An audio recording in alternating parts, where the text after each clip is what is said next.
我最近还没看呢。他说他可以不那么像球拉那球。那个打呼噜呢？然后打呼噜偶尔有，偶尔还有。每天都打。还每天还都是打呀？偶尔有。偶尔有是吧？不是每天都打。哦，不是每天都打，比原来好点是吧？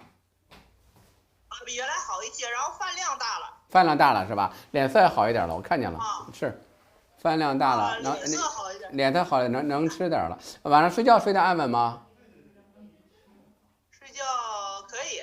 睡觉还可以是吧？我看看还有什么其他问题。就是这个眼圈底还是发青，它有眼圈底还是青。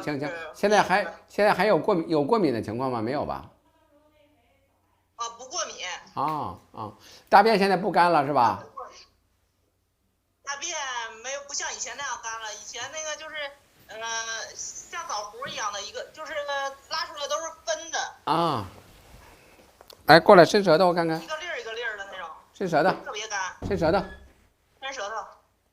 舌苔也挺好的，行，好嘞，好，行了，接着吃饭去吧，没事了，我看见了，行，那个挺好的，那个接着再吃2周啊。他这个大概得吃多长时间？看情况吧，一般在3个月吧，2、3个月，反正。行。像他这种的，像他这种最少3个月，你就吃吧。行，让他吃着吧，吃吧，吃好了算。对，行，好嘞，好。好了，那再见再见大家好，我是儿科中医田建东。为了帮助全国各地的患儿，我们特地开通了互联网视频看诊，在家里你就可以享受北京专家的一个诊疗服务，可以帮您省去路途的奔波，也可以省去您挂号的辛苦。